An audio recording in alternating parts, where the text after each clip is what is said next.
Coach and Crew Show. Get ready to take things to the next level. And now, the host of the Coach and Crew Show, the coach, Charlie Krause.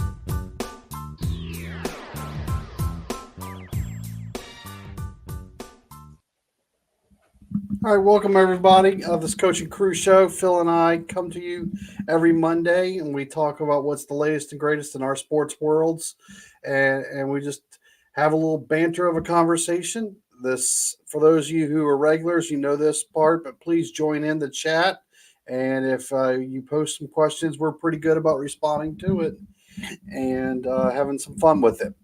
All right, I posed this out to Phil, and we're going to start with this little conversation piece. I had Phil rank his top 8 quarterbacks, his top next 8 quarterbacks, and this is NFL talking, and then everybody else. And then I did the same. So what I did there was compare them. And the two of us agreed on 4 people at the top of the list. So our top tier 1 quarterbacks in the NFL that we both 100% agree on: Patrick Mahomes, Joe Burrow, Justin Herbert, Matthew Stafford. Our tier 2 quarterbacks, who one of us voted as a 1, the opposite voted as a 2. Either way, doesn't matter. Their total score equaled 3 points. Lamar, Josh Allen, Dak Prescott, C.J. Stroud, Tua, Jalen Hurts, and Brock Purdy. And then as a tier 3, both of us agreed we're just the next level, was Jared Goff, Jordan Love, Trevor Lawrence, and Kirk Cousins. So that right there is 15 of the top quarterbacks in the league already. Phil, I know we didn't see eye to eye, but what's your first takeaway when you look at this list and you see where we both stand? I mean, you saw the list on Friday when you keyed yours in, so. Yeah. What we've agreed on, we agree on. So I don't have anything negative to say about what we actually agreed on. And the way we looked at it was tier 1 are guys that we think is capable of winning a national championship, winning the Super Bowl. And, I think, my tier 2, I think Lamar is, and I think Josh Allen is. So, and Tua, I think Tua could win it too. But a lot of this deals with, you have to, as a quarterback, you have to be in the correct system for your talent level and your skill set. And some of these guys might be incredibly talented, but they're just mismatched with an offensive system that doesn't maximize what they do and do well. See, I put CJ in my list and Lamar on my tier 2, and you did opposite.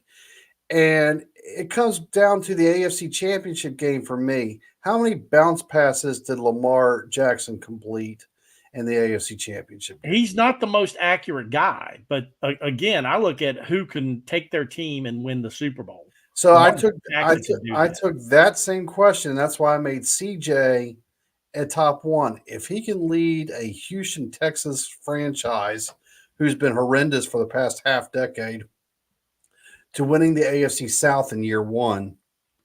Maybe the weakest or second weakest division in pro football, though. Doesn't matter. It's still a division.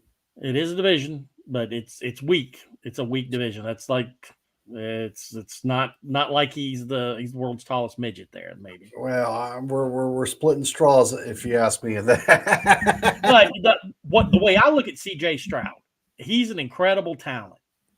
And right now, he has the perfect marriage between him and his offensive coordinator in a system that fits him perfectly.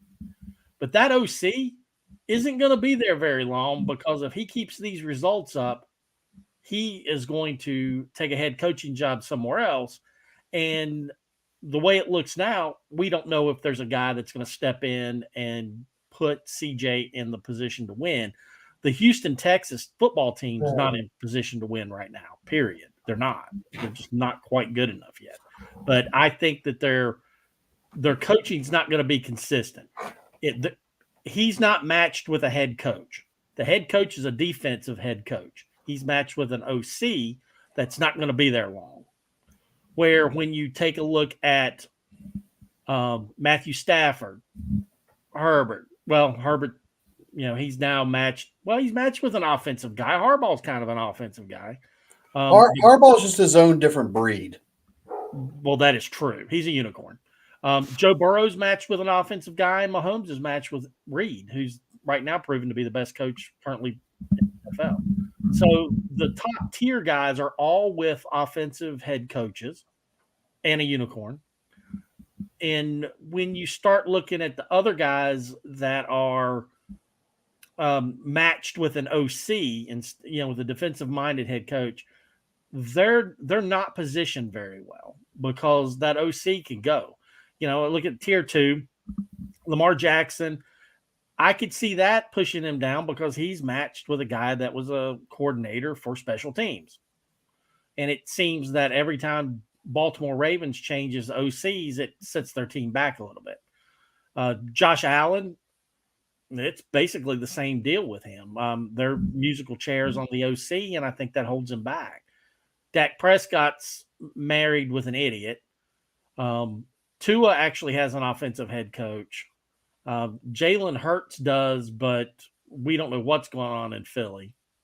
And Brock Purdy has a defense or has a genius as his head coach, but I think he's a game manager with a brilliant team and a brilliant coach.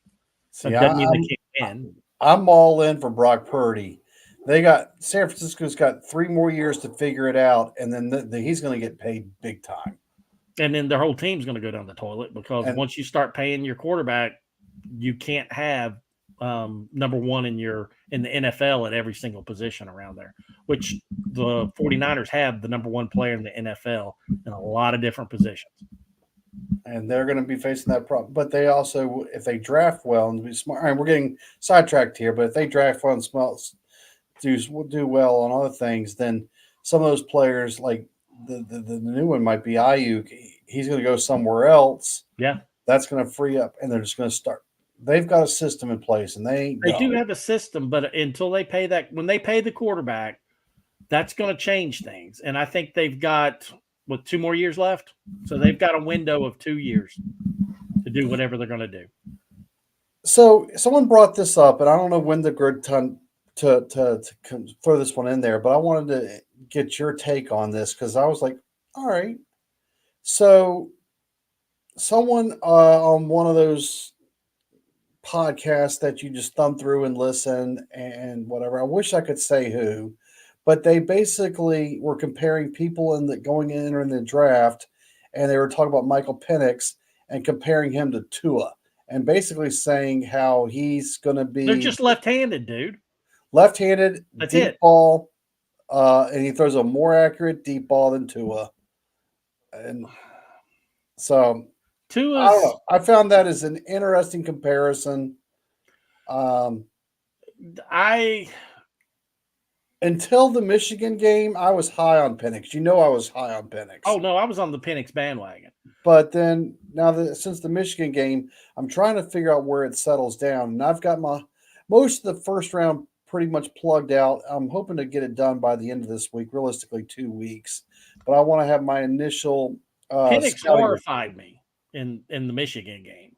Yeah. He horrified me. And granted, we talked about this. Did he just have a bad game? Okay. But there were things that just scared me about him. I mean, he can't go to his left at all. He's left-handed, but he can't go to his left. He can't throw to his left. He can't do anything to his left. Stares down receivers. Throws off his back foot too much. His mechanics stink. He got a lot of passes batted because he's got a low arm angle. And in NFL, having a low arm angle is no bueno. He did not look, and he was inaccurate, horribly inaccurate. I said, he lost himself tens of millions of dollars in that game. And I hate it for him because I was a real big fan. But the only thing that I think him and Tua, I mean, they're both left-handed. That's about it. Neither one of them is going to run either. No, exactly. Well, okay. Both of them are pocket quarterbacks. Both of them are left-handed. But Tua, Tua is, I think, smaller than Penix, but somebody's going to have to look that up because I have no idea. I think Tua's got a stronger arm than Penix. I think Tua is more accurate than Penix. And I think that Tua has better mechanics than Penix. The mechanics, you're now comparing NFL 2 years, 3-year quarterback to. Correct. No, So that's not a fair comparison. No, it's a perfectly fair comparison because he is not an NFL ready quarterback right now. He's going to need 2 to 3 years. Okay. I mean, that's what I'm thinking. I'm thinking that he needs to be taken in the second or third round for a team that. Phil, he's going first round. I'm telling you right now. Yeah, I wouldn't draft him in the first round. Somebody else can do that. Listen. I don't want Drake May or Caleb Williams, but both of them are going first round as well. I like both of those guys. I think them and Daniels are all three very, very good. I'm just saying there's going to be 6 quarterbacks gone because if we have 15 teams listed on this sheet, that means there's 17 teams that could, at minimum, use an upgraded quarterback. A lot of teams can need an upgraded quarterback. So that's the thing you've got to have. That's what's the number one position in the NFL. Penix, yeah, it's quarterback, and Penix needs a year or two on the bench behind an established veteran to basically learn how to play quarterback. I would have him. Yeah, if he was going to a team with an older veteran, I think the best place for him, quite frankly, Los Angeles Rams. First off, could be behind anytime Stafford. You put anybody with the LA Rams, McVay, I'm going to agree with you. But I was just going to not play the homer card, but what might be set up in your perfect 2 to 3 year scenario, and especially if Seattle's sitting there at 16 or 17 or whatever, take the Seahawks. Take him with Geno Smith in front of him. I like that too because he's a hometown guy. Yep. They're going to. We're getting into a topic that I want to talk deeply about later, but yeah, I honestly believe in my heart of hearts, all 6 are going in the first round, not because of where they rank as 6 of the top 32 college players available. It's because so many teams need quarterback this year, and that's the number one position in the NFL. Yes, and yes, they need them, but I think that there will be 5 taken, and Penix is the one that fell out just because of his last game. It was horrendous. And people will look at that and remember that. All right, out of everybody, the one that surprised me the most, because I hate saying I'm not a fan of somebody because I don't want to root individually against somebody unless you really do something specific. And this guy has not done anything to me. He's not done anything to my kids. I have no reason not to be a fan. But Jordan Love, I'm just not big on. But when I made the rankings and I had to be fair, I had to put him as a tier 2 guy. You put him as a tier 2 guy. So he worked his way up the ladder and ended up in tier 3 for both of our lists. He's doing something right. And now he's made himself in the top quarterbacks of the NFL, and this has only been starting for 1 year. Well, I like what I saw in 2022 in his one start, and he's gotten really good coaching, and he's improved. I got to see him at the beginning of 2023 not look anything like he finished 2023 season. He became much, much better, and you could see where the coaching went, and he was incredible at the end of 2023. But again, I look at it and say, okay, is he capable of being in tier 1? Eventually, yes. But he's not a Patrick Mahomes, who is with him and Kelsey. That's the only 2 offensive players Kansas City really has. And Mahomes makes everybody else go. Jordan Love needs help. And he's got a lot of young talent in Green Bay. And I think they're getting better and better. In 2024, I think the whole overall effort of Green Bay is going to push him up into a tier 2 type quarterback. And then hopefully for his career and his sake, he's a tier 1 in 2 to 3 years when he's able to mature more. And that's what we're looking at when you're looking at those tier 1 guys. All of them have been in the league 5 years. So, well, I mean, Burrow and Herbert are 4 years, but those guys, they were great coming out of college, but they were also they've had good coaching and they've been able to do really, really well. And Mahomes, multiple Super Bowl victories. Stafford won a Super Bowl. Burrow went to the Super Bowl. But then there's Justin Herbert, who's had, one playoff game, but yet both of you and I have him as a tier 1 quarterback. Yeah. He passes the eye test, but he had an idiot as his coach when they went and lost to Jacksonville 2 years ago. And then last year, they just tanked. Well, last year they had no offensive line. None. And he was hurt. And because of that, he got hurt. Right. That's a fair way of saying so, but I thought when he first came out and was a rookie, he got good coaching. But I think the coaching has failed him because I think hadn't the Chargers changed coach, because I don't know a whole lot about the Chargers, quite frankly, because I'm just not interested in them. But I think they have changed coaches. This is their 3rd head coach in 4 years? 3 and 5, I think. But still, it's up there. It's often enough where it's just they're one. If when we this past summer when we ranked our owners of incompetence, we did not put the Chargers in our top 3, but you could make an argument. Yeah. But I think, like, we look at the tier 3 guys, Jordan Love and Trevor Lawrence are on the way up. They're ascending. Kirk Cousins is descending.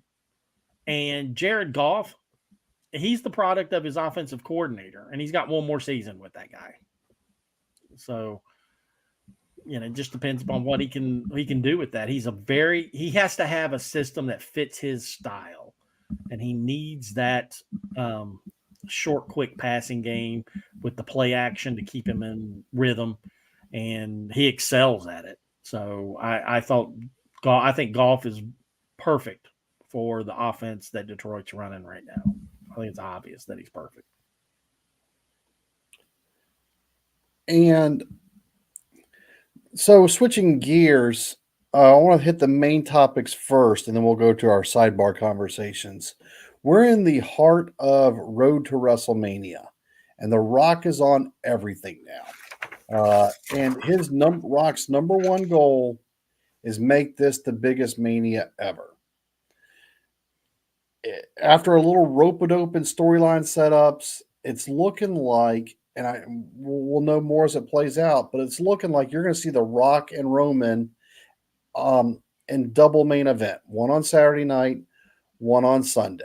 Saturday night looks like it's going to be a tag team or a 4-way match against Cody and then his crew, either just Seth Rollins or a team. And I'd like to sort of see the entire bloodline versus 4 named people. One of them will probably be Jey Uso. And then the 4th one, it could be a handful number of people, throw in Stone Cold Steve Austin. And then on Sunday's main event, it's Roman versus Cody officially right now. Possibly could be a triple threat down the road. I don't know. Phil, the storyline is being set. The hype is being set, whether you agree with it or disagree with it. Goal number 1 of the WWE is get people talking about it and get people watching. And that's a major check in both of those boxes. So from your point of view, as far as the road to WrestleMania is going, what are you seeing that's just like, yep, they're doing that. Yep, I see what they're doing there. And I don't agree with it, or I do agree with it, but I understand what they're doing. They are very nimble because just a short 3 weeks ago, we knew exactly what was going to happen at WrestleMania. It was going to be Rock and Reigns, and it was going to be CM Punk and Rollins. We don't have any of that anymore. So they've taken what the fans want and what the fans are giving them feedback for and Triple H is definitely being flexible, and we could get anything there. I mean, there's what I would like to see, but it's where it's going to be. I have no idea what they're going to do. I mean, I was looking at it going like, oh, it's a no-brainer. You want Jimmy and Jay going 1v1, opening up one of the shows. You want them open, and I would have them open Saturday night. Yeah, Saturday. I mean, they're two of the best performers in the ring, period. And they can both talk S. And you know what? They're just great. And let's give them a dream match opening up Saturday night. I would like to see that. Whether it happens or not, I don't know. But I think it'd be great to see that. But you make a good point. It could be the entire bloodline versus a team put together by Cody, and that could be equally as good. I just don't think that would be very good in ring because, well, you know, I hate to say it because, you know, we all love The Rock. He doesn't look like he could get in the ring and participate in a 15-minute match. Well, he's 51, 52 years old now. So I know I'm older than him, but however, I couldn't do it either. So, and I don't. Well, I'm younger than him, and I can't do it. So right. I don't even know if I can get in a ring. How about that? I could climb the steps. That's about it. But I just, you know, I don't see it. I just don't see it to be a very entertaining match. Even though we want The Rock to take on Roman Reigns, I think they could do that without a title at stake. But they could do it any way they want. I think the best way to set that up with The Rock currently is to have him interfere and cost the title. And there's a conspiracy theory out there that, you know, Rock currently is heel, but in the middle of the match with Cody, he's going to go face and cause Roman to lose. That could happen too. Look, there's so many different twists and turns in this storyline that it is truly. What have we had in the last 20 years that's better than this bloodline storyline? And just when you think it's over, it's now better than it was before. I mean, Sami Zayn last year at WrestleMania, that was the storyline, and it was incredible. This is even better than that. It's like, where are you going to go from here? Huh? Come on, Paul Levesque. Where are you going to go from here with this? Oh, he showed us, and we can't guess it. It's just incredible. So he's done his job. Congratulations. Congratulations. And in the midst of all of this Saturday at 5 a.m. Eastern time, set your alarm clock, folks, is the Elimination Chamber. And we're going to figure out Seth Rollins' number one opponent. Well, if you asked me to script it, you know, even a week ago, all right, I'm saying it's Randy Orton by default. I was saying Drew McIntyre by default. Well, I was saying Randy Orton by default because Drew McIntyre's contract expires on WrestleMania. Well, and he's got a little storyline beef going on right now with a couple of different people, and so I could see him and Sami Zayn having the WrestleMania match. Sami Zayn going over on Drew McIntyre, and then Drew McIntyre disappearing out. Could be, but you know, you read all the little mags out there for wrestling, and you know, there's a lot of things around there that they're rumors that he's been re-upped. There's rumors that because of his injuries and time off, they've extended it another couple of months. We just don't know because WWE does not announce their contracts unless it suits their purpose. I just know this. Drew McIntyre has embraced this. If he's being viewed as a villain role, then that's fine too.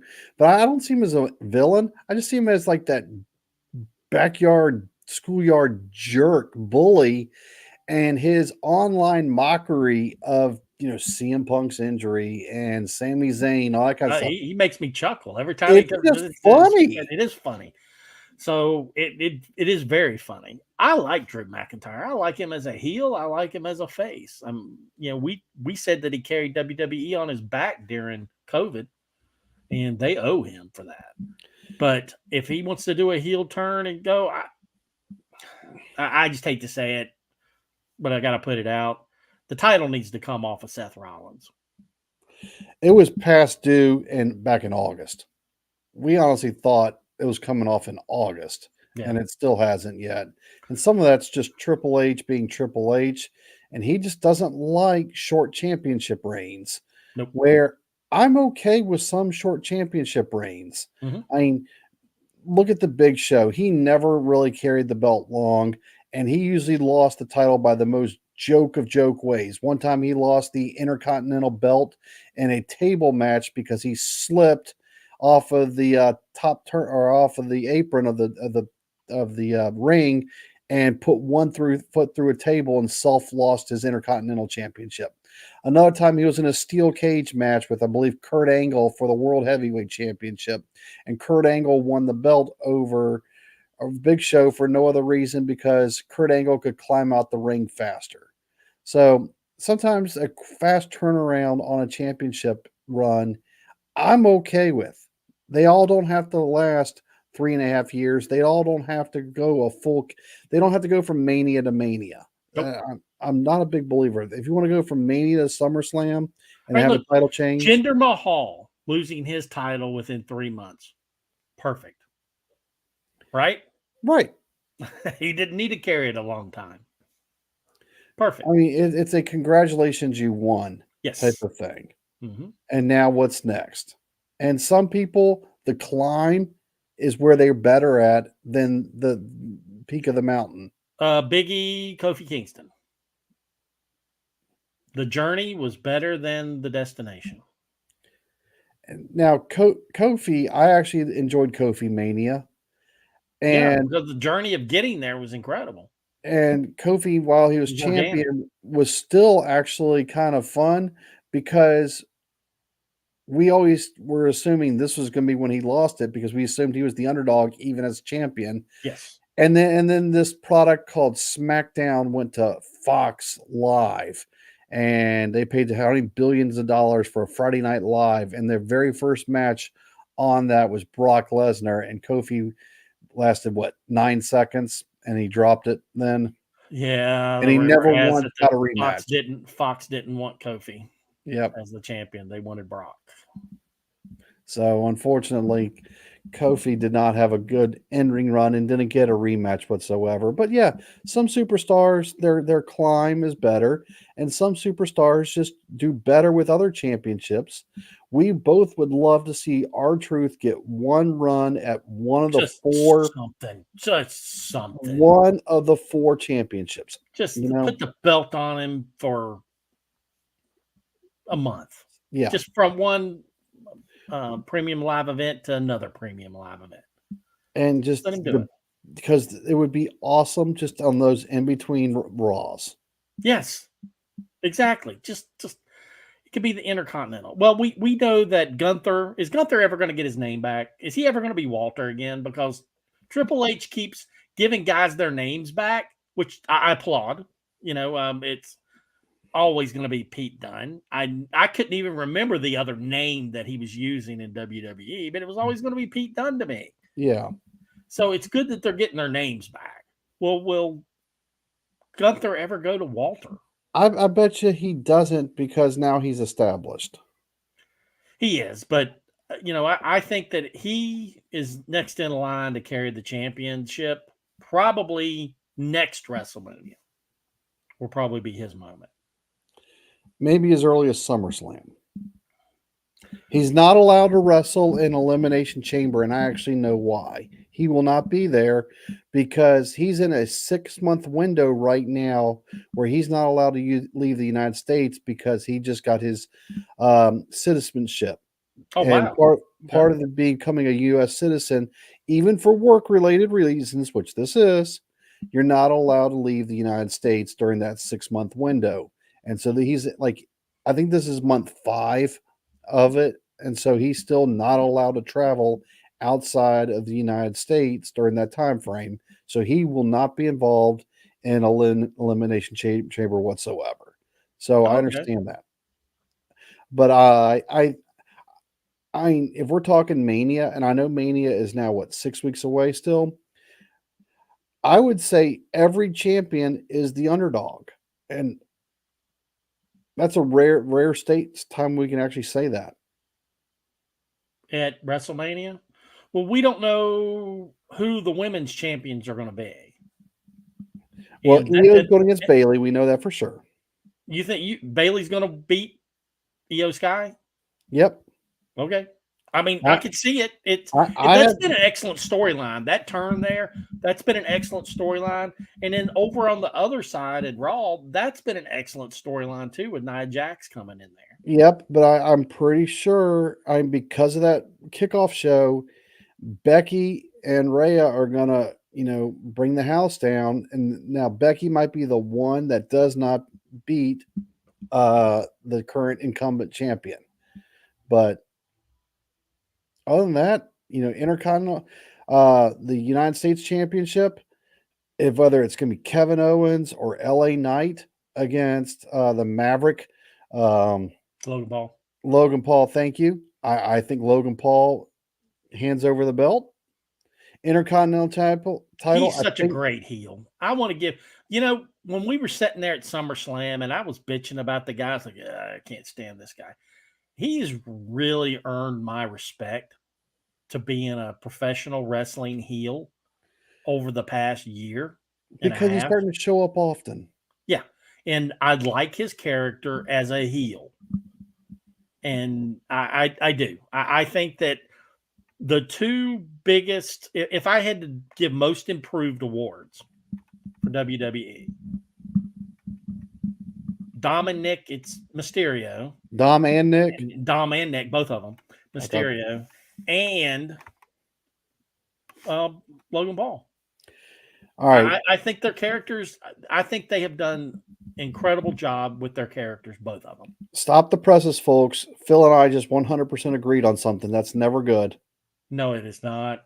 But the thing is, how much privately I despise Dominic Mysterio. The one thing I wish Dominic would do is just say goodbye to the 619.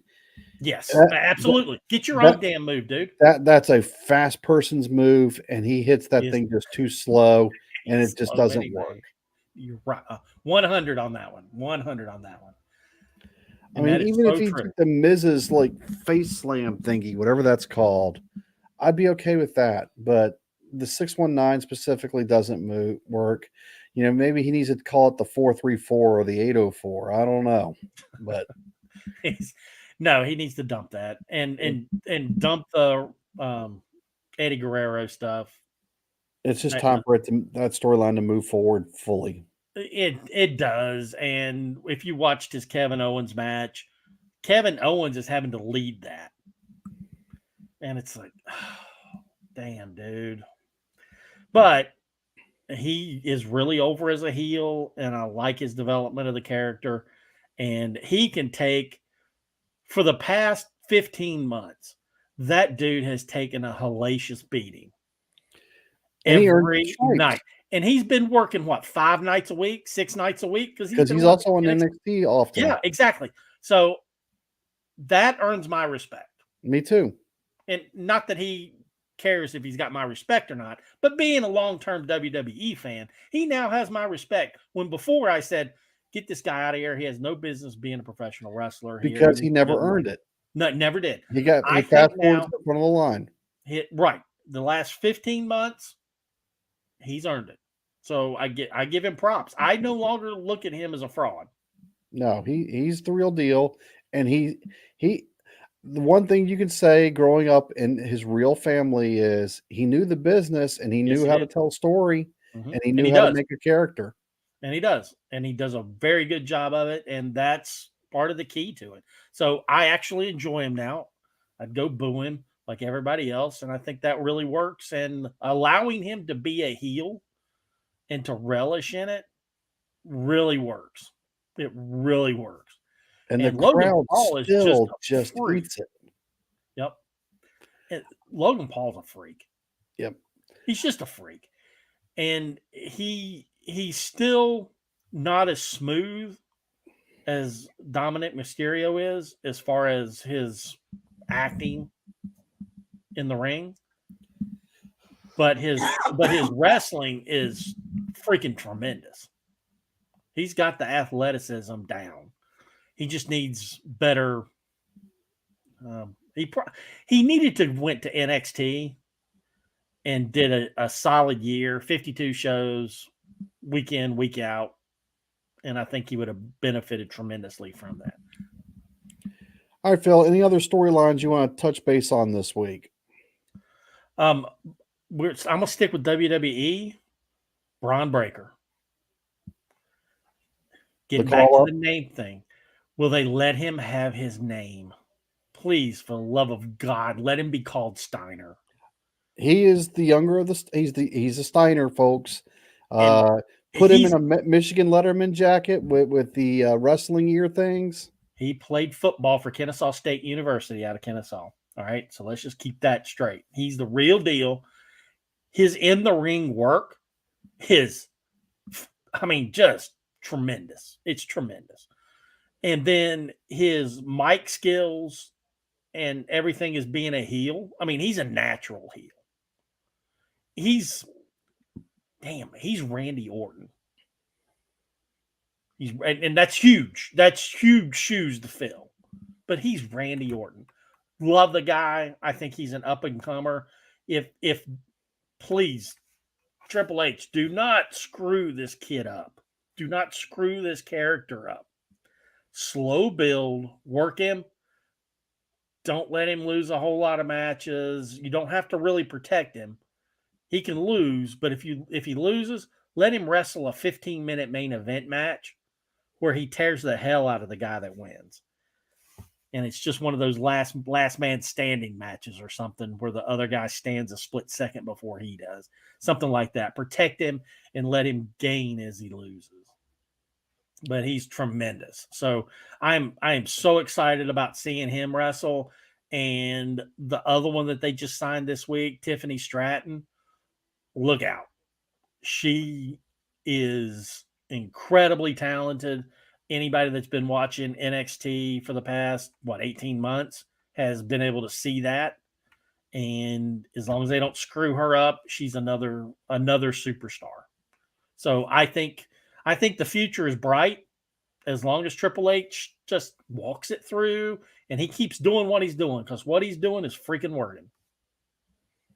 All right, folks, as always, make sure you're hitting the subscribe button and the like button and sharing your feedback and comments.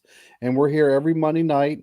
We try to stay within season. So we're right now coming up is the combines. We'll be talking college and pro football transition. And if you want to hear what Tantor likes to talk about the best, Coach and Tantor, even though we don't get a lot of views on it, we love MLS. MLS starts this coming weekend. So if you want to hear about that, hear us talk about it, put it in comments. All right? And we'll cover it. Otherwise, it's going to be almost exclusively on my TikTok page that follows soccer. Correct. So. And please, you soccer geeks out there like me, comment on that and say you want to hear it, because we will give our diatribes to if it's only 3 or 4 people. And we go pretty knee deep in that analysis. And like he said, that starts Wednesday for Inter Miami, and then everybody else starts on Saturday. Yeah, so I looked at the Inter Miami favored this weekend at MGM. It's plus 150 for Inter Miami winning the entire MLS title. And that is, well, they just have already started engraving Inter Miami on the trophy. Did you expect anything else? No, I didn't. All right, folks. Thanks for watching. We'll see you again next week.